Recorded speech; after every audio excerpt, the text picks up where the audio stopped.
네, 안녕하세요. 인도네시아 반둥에 사는 이현석입니다. 제가 얼마 전에 인도네시아 일부 다처제에 대해서 이렇게 영상을 하나 찍었는데 속으로 이렇게 생각했어요. 아, 이거 조회수 100회만 넘으면 다음번 영상 찍어야지 이렇게 생각을 했는데 이틀 만에 거의 100회가 넘었어요. 그래서 재미삼아 찍어봤는데 그 다음번 영상을 한번 찍어봐야겠다 싶어서 제가 이렇게 다시 한번 영상을 찍게 됐습니다. 인도네시아의 그 초대 대통령이 수카르노라고 하는 대통령이에요. 여러분들 혹시 인도네시아 오게 되면은 수카르노 하타 이제 공항에 오게 될 텐데 대통령 이름을 딴 공항이죠. 이제 수카르노에 대해서 짧게 제가 오늘 좀 얘기를 하고 수카르노의 9명의 부인에 대해서 좀 소개하는 시간을 가지려고 합니다. 저는 뭐 전문적인 유튜브도 아니고 이런 거로 뭐 돈을 벌 생각도 없으니까 뭐 구독, 좋아요 뭐 이런 거 필요 없고요. 그냥 재밌게 혹시 시간 되시는 분이 봐주시면은 뭐 그거로도 충분히 좋습니다. 저 개인을 위해서 그냥 찍는 겁니다.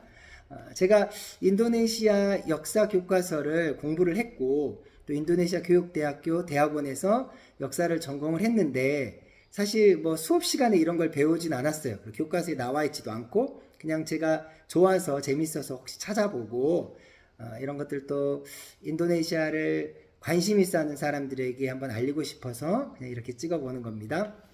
자, 지금 인도네시아 대통령은 이제 조코 위도도라고 하는 대통령인데 그 조코 위도도라고 하는 대통령이 자와 사람이에요. 근데 이제 대부분의 인도네시아 대통령은 자와 사람입니다. 수카르노도 자와 사람인데 이 자와 사람들이 굉장히 똑똑하기도 하고 부지런하기도 해요. 리더십도 있고. 그래서 이제 수카르노는 자와 사람이고, 이제 이 수카르노에 대해서 이제 간단하게 설명을 하면은 수카르노는 원래 이제 독립운동가입니다. 독립운동가. 1901년에 이제 태어났는데 쉽게 그냥 1900년생이다. 이제 이렇게 생각을 하시면 될 것 같아요. 이제 연도 계산을 하거나 이럴 때.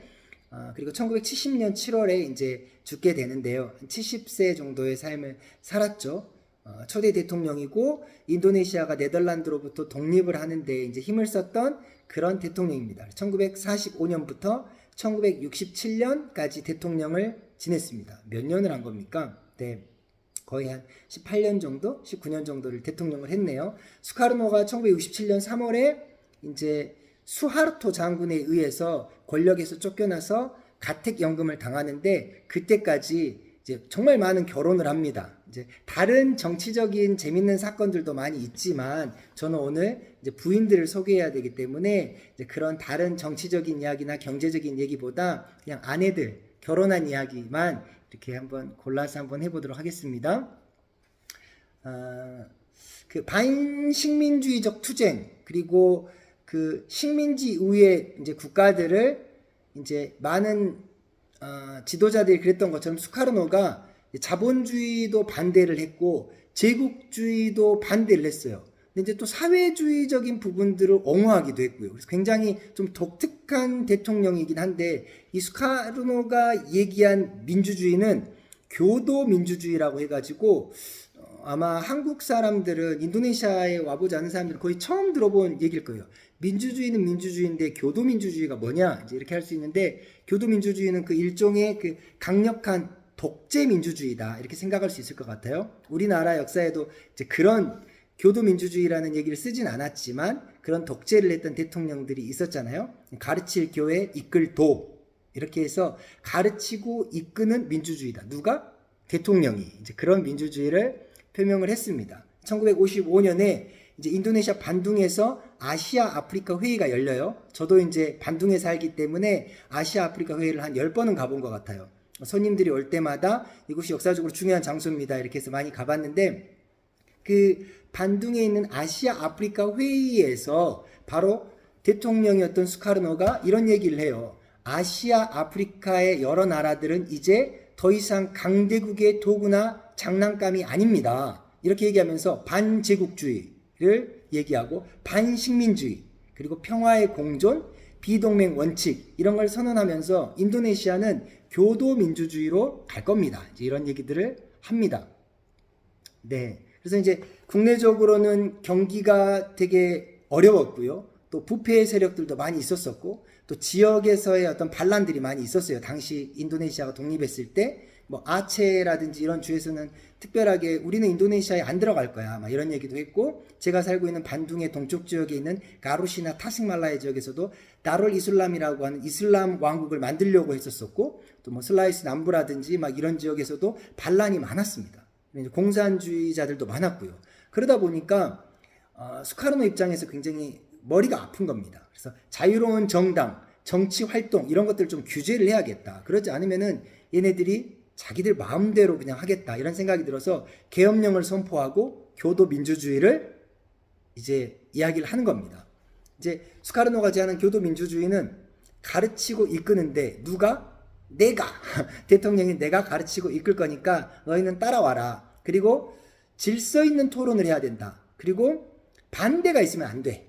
만장일치가 있어야 돼. 이거는 이제 인도네시아 사람들의 어떤 그런 정서적인 게 포함이 되어 있는 거예요. 누구 한 명이라도 반대하면 복잡해지니까 반대하지 말고 그냥 내가 이끄는 대로 토론하고 내가 이끄는 대로 그렇게 따라와 만장일치로 가자. 이제 그렇게 얘기를 하는 거죠.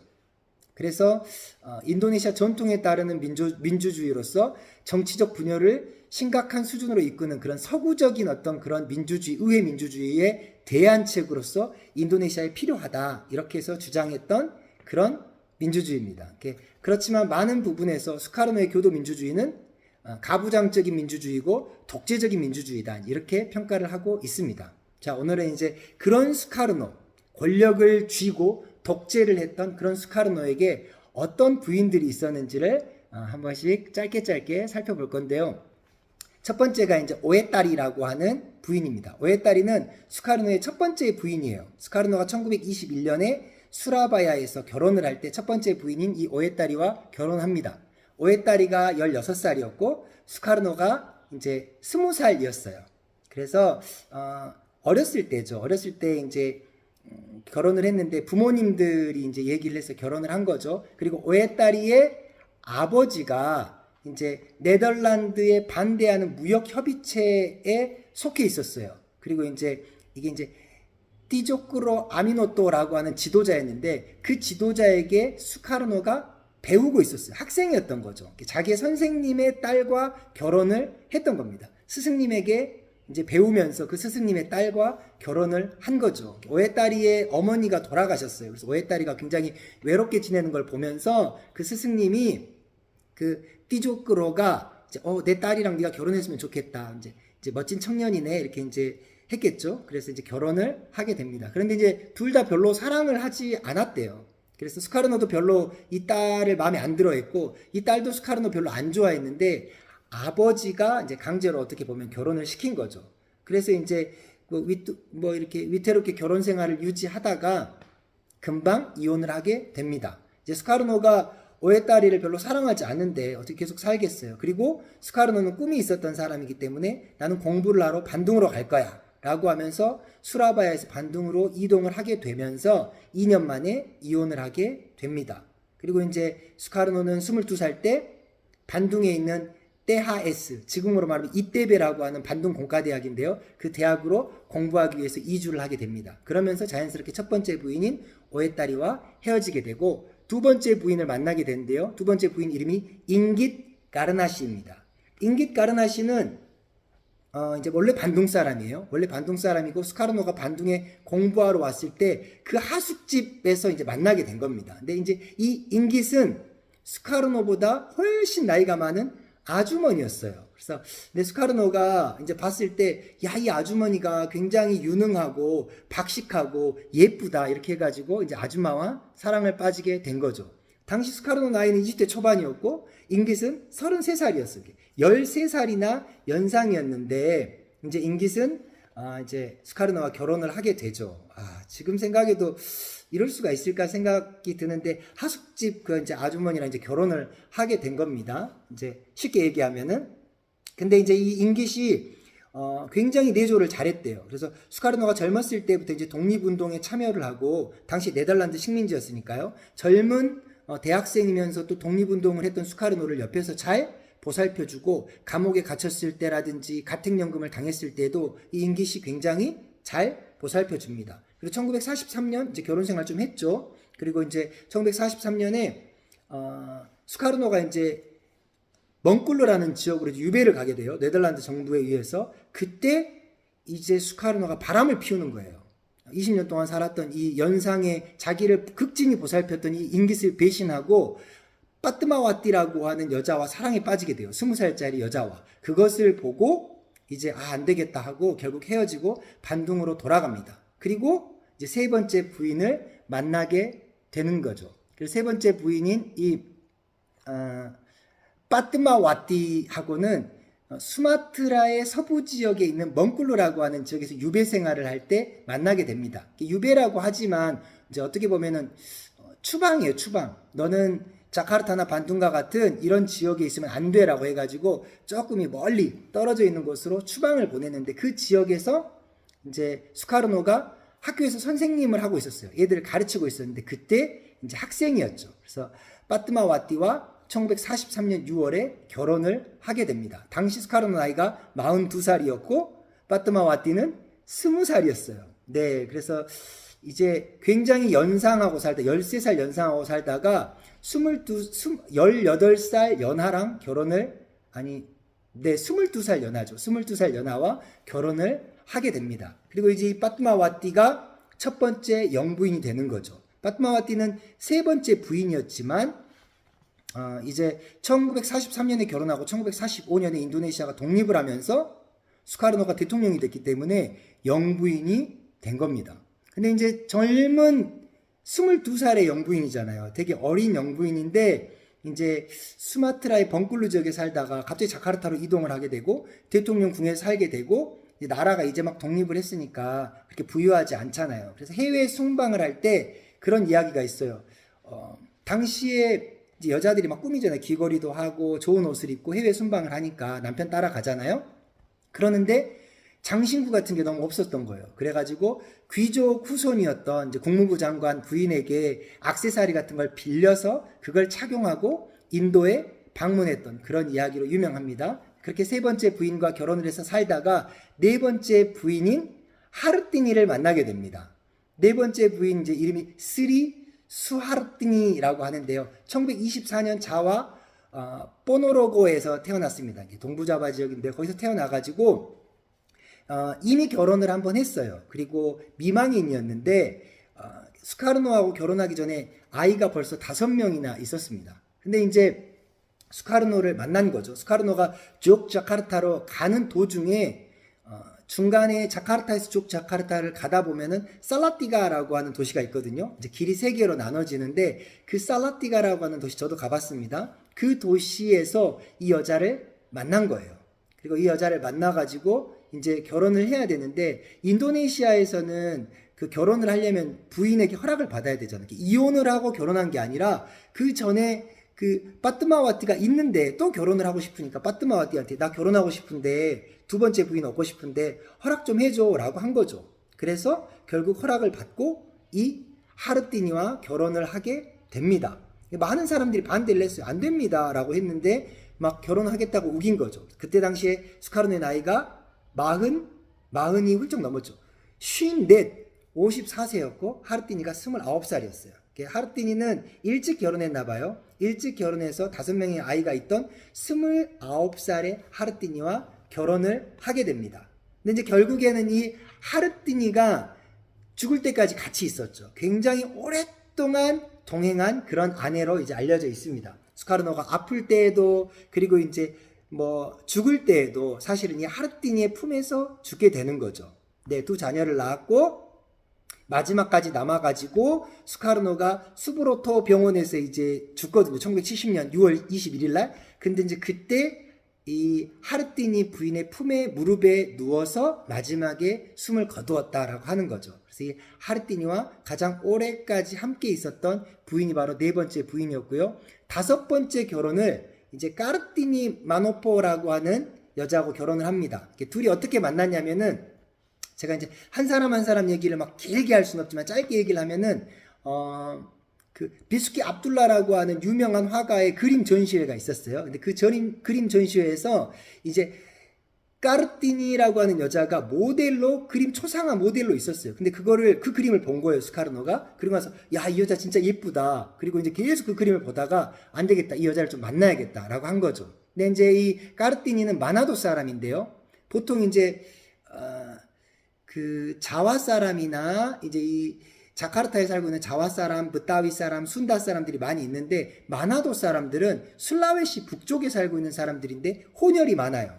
백인들하고 혼혈도 있고 중국계랑 혼혈도 많아가지고 마나도 사람들이 좀 키도 크고 예쁘고 잘생겼습니다. 저도 이제 주변에 인도네시아 사람들을 보면은 마나도 사람들이 키도 크고 잘생겼어요. 똑똑하기도 하고. 근데 이 까르띠니 마노뽀도 마나도 사람이었어요. 그래서 이 마나도 사람 이 여자를 만났는데 이 당시에 이 까르띠니가 직업이 뭐였냐면은 가루다 항공의 승무원이었어요. 우리가 인도네시아에 가게 되면은 해외에 나가게 되면 보통 대한항공이나 아시아나 같은 국적기를 타잖아요. 인도네시아는 가루다 항공이라고 하는 국적기가 있습니다. 굉장히 좋아요. 근데 이제 이 가루다 항공의 승무원이었죠. 그래서 가루다 항공의 승무원이었으니까 아마 예뻤을 것 같아요. 그래서 이제 그 까르띠니를 만나게 되고 둘은 1959년에 정말 간단하게 결혼을 합니다. 그리고 1967년에 이제 아이를 낳는데요. 1967년에 아이를 낳고 68년에 바로 헤어져요. 10년도 같이 살지 못하고 헤어지게 되는 거죠.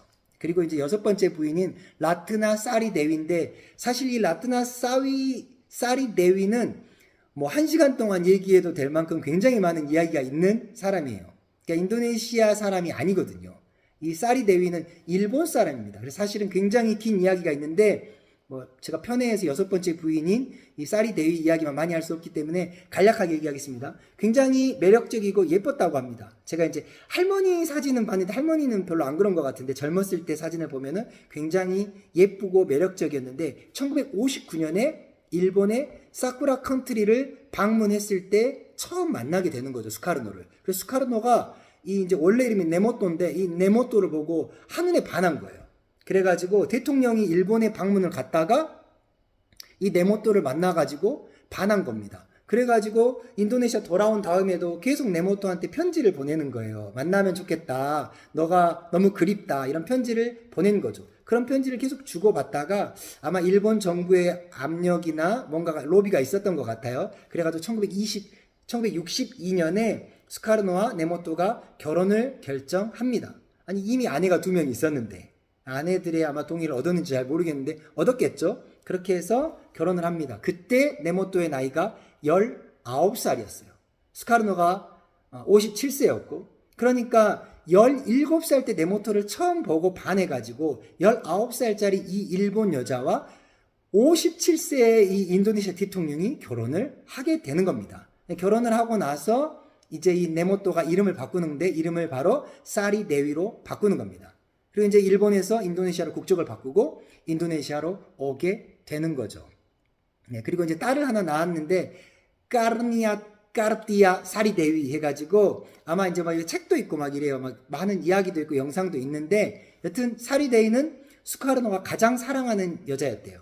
그리고 이제 스카르노가 생을 마감할 때 죽을 때 이제 누구야? 아까 얘기했던 그 네 번째 부인이 하르티니의 품에서 죽었다고 그랬잖아요. 하르티니의 품에서 죽는데 이 스카르노가 하르티니의 품에서 계속 사리 데위를 찾았대요. 아, 나 사리 데위 보고 싶다. 사리 데위를 내가 사랑했는데 이렇게 하면서 마지막까지 데위의 이름을 부르면서 죽었다고 합니다. 네 번째 부인이 하르티니 정말 어떤 마음이었을까요? 네, 물론 이 사리 데이와의 관계가 지속되지가 않았었어요. 사리 데이하고 이혼하고 끝났습니다. 그리고 이혼한 뒤에 사리 데이는 스위스로 갔다 프랑스로 갔다가 다시 뭐 미국으로 갔다가 유럽 여러 나라를 돌아다니다 마지막에 다시 일본으로 돌아가는데요. 나중에 이제 나이가 많이 들고 1998년에 사리 데이가 막 마담 슈가라는 제목의 이제 사진집을 냈는데 굉장히 야한 사진이었어요. 나이도 먹었는데 좀 약간 독특한 자매님이 독특한 여자분이에요. 근데 이제 이 사리 데이가 이제 에 대해서는 유튜브나 다른 사람들도 아마 굉장히 길게 많이 이런 이야기를 해놨을 거예요. 저도 나중에 혹시 기회가 되면은 사리 데이에 대해서 또 얘기를 한번 해보면 좋겠습니다. 어찌됐든 사리 데이와는 이혼을 하고 7번째 부인인 하리아띠하고 또 결혼을 하게 됩니다. 하리아띠는 국무장관 이하의 그 예술부라고 하는 그 이제 부가 있었는데 그 예술부의 직원이었어요. 공무원이었죠. 그리고 궁중무용수였습니다. 국가 행사가 일어나거나 이럴 때는 이제 궁중무용수들이 이제 준비를 하게 되니까요. 스카르노는 이제 1963년에 이 여자와 결혼을 하는데요. 1963년이 어떤 해냐?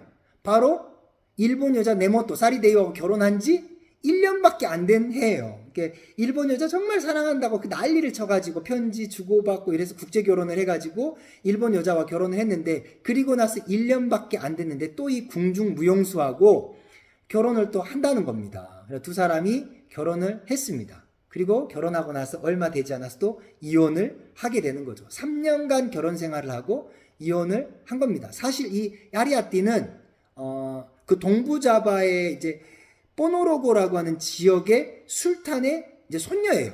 그러니까 로얄 패밀리 왕족인 거죠. 인도네시아는 공화국이지만 지금도 역사적인 도시에 가보면은 아직도 술탄들이 있습니다. 제가 얼마 전에 찌르본이라는 곳도 갔다 왔는데 찌르본에도 술탄이 있고요. 조크자카르타에도 유명한 왕이 아직도 있습니다. 술탄이. 그래서 지역마다 작은 지역마다 술탄이 있어요. 수백 명의 술탄이 있는데 그 로얄 패밀리인 술탄의 손녀였어요. 그러니까 나름대로 왕족이었는데 얼마나 자존심이 상했겠습니까? 일본에 어떻게 보면 이렇게 말하면 좀 그렇지만 기생하고 이제 결혼을 한 이 남편이 자기는 사랑하지 않고 자기하고 결혼을 했는데도 여전히 전 부인들과만 그렇게 지내는 걸 보면서 아마 빨리 이혼을 한 것 같아요. 자존심이 많이 상해가지고. 그래서 이제 이혼을 하게 되고 8번째 부인과 또 결혼을 하게 됩니다. 8번째 부인이 유리케 상거인데 이 유리케 상거도 마나도 출신이에요. 아마 좀 젊었을 때 사진을 보면 굉장히 예쁘신 분이셨는데 스카르노가 이제 유리케 상거를 만난 게 1963년이에요. 63년에는 방금 전에 얘기했던 아리아띠와 만나가지고 결혼했던 그 해예요. 근데 이제 2년 전에 3년 전에 일본 여자와 결혼하고 또 하리아띠와 결혼을 했는데 또 유리케 상거와 또 결혼을 하는 겁니다. 이때 유리케 상거는 대학생이었어요. 젊은 여자였죠. 스카르노가 굉장히 젊은 여자들을 좋아했던 것 같아요. 이제 유리케는 국가 행사가 있었는데 비니카 뚱갈 이카라고 해가지고 인도네시아는 다양성 속의 통일이라고 하는 국가의 모토가 있습니다. 그래서 외부 행사라든지 국가 행사를 하면은 다양한 민족들, 다양한 종족들이 모여서 국가 행사를 막 이런 걸 해요. 그런 걸 행사하고 이제 이런 걸 귀빈들에게 이제 초대해서 행사하고 소개하는데요. 스카르노 대통령을 바로 이곳에서 유리케 상거를 만나게 됩니다. 근데 이제 스카르노가 유리케 상거를 보고 첫눈에 반한 거예요. 그래가지고 막 먼저 다가가서 말을 걸기도 하고 따로 불러가지고 이런저런 얘기를 하고 자기 타 대통령 차를 태워가지고 집으로 데려다 주기도 하고 편지를 보내기도 하고 목걸이를 선물하면서 너 나랑 결혼하면 좋겠다. 나랑 결혼해주라. 이렇게 얘기를 합니다. 작업을 건 거죠. 그리고 스카르노와 이제 결혼을 하게 됩니다. 그리고 이제 대학생이었던 이 유리케의 부모님을 만나가지고 1964년 8월 6일에 이제 두 사람은 유리케 집에서 이슬람식으로 간략하게 집에서 결혼을 합니다. 19살짜리 일본 여자랑 결혼한 지 얼마 되지도 않았고 궁중무용수였던 아리아티와 신혼 중이었는데 또 이렇게 결혼을 유리케에게 작업을 걸고 편지 쓰고 그 편지 다 있어요. 유튜브 찾아보고 이게 제가 인도네시아에서 이렇게 막 문서 검색해 보니까 스카르노가 유리케에게 보낸 그런 편지 있잖아요. 그걸 나중에 유리케가 다 공개하거든요. 그런 것들이 다 나와 있습니다. 어찌됐든 간에 1964년 8월 이제 8번째 결혼을 하게 됩니다. 이제 개인적으로 굉장히 이해가 잘 안 가는 대통령이긴 한데 이제 그리고 나서 대통령으로 탄핵됐던 1967년에 이제 가택연금 상태에 있으면서 본인이 이제 유리케에게 먼저 이혼을 제안합니다. 이혼하면 좋겠다. 너는 좀 자유롭게 이제 살아라. 이렇게 해가지고 8번째 부인과 헤어지게 되고 9번째 부인입니다. 9번째 부인은 헬리 자파르인데요. 1966년 당시 60대 중반 66세였던 스카르노가 18살이었던 헬디와 또 결혼을 합니다. 정말 젊은 여자들만 찾아요. 막 인도네시아는 보통 17살이나 18살의 대학생이 되거든요. 그러니까 이제 굉장히 젊은 그런 여대생들을 찾는 거죠.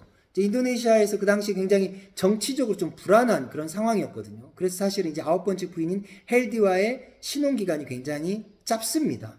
네, 이제, 결혼하고 나서 1년밖에 되지 않아가지고 위스마 야소라고 하는 곳에 가택연금을 당합니다. 대통령이 이제 군부 쿠데타에 의해서 가택연금을 당하게 되는 거죠. 그리고 그때 가택연금을 대통령이 당하니까 결혼한 지 얼마 안 됐는데 자기 남편이 가택연금을 당한 겁니다. 그러니까 이제 19살이 된 이 헬디가 이제 가택연금한테 같이 살고 싶지가 않은 거예요. 그래서 나가버린 겁니다.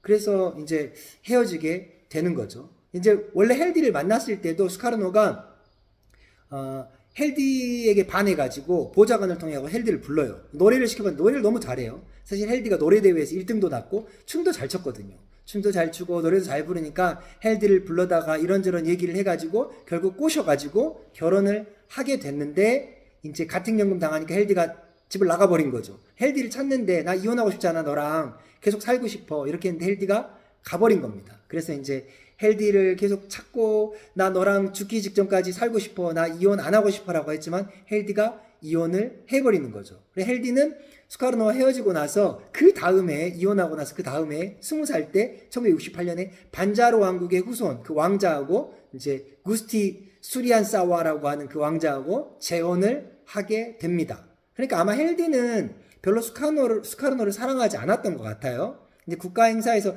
대통령이 불러가지고 꼬셔가지고 결혼을 하긴 했는데 결혼하고서 1년도 안 돼가지고 가택연금 당하고 할아버지하고 사니까 힘들었나 보죠. 그래서 이제 도망을 쳐가지고 이혼을 한다고 하고 그리고 이제 재혼을 한 겁니다. 네, 제가 한 20분 내로 찍으려고 했는데 벌써 25분이 됐네요. 오늘은 이제 9명의 이제 스카르노의 부인에 대해서 간략하게 소개하는 것으로 영상을 좀 마치려고 하고요. 제가 자료를 찾기 위해서 뭐 논문을 읽거나 막 엄청 공부를 한 건 아니고 그냥 간단하게 솔로 포스트에 나와 있는 그 솔로라고 하는 이제 그 지역에서 만든 그 솔로 포스트에서 나와 있는 자료들을 좀 참고를 했고 좀 구글링도 좀 했고 인도네시아 기사들을 좀 읽어보고 간략하게 이렇게 만들어 봤습니다. 나중에 기회가 된다면은 이 부인 한 명 한 명에 대해서 좀 더 자세하게 얘기를 해보면 좋겠습니다. 마지막까지 시청해 주셔서 감사합니다. 안녕.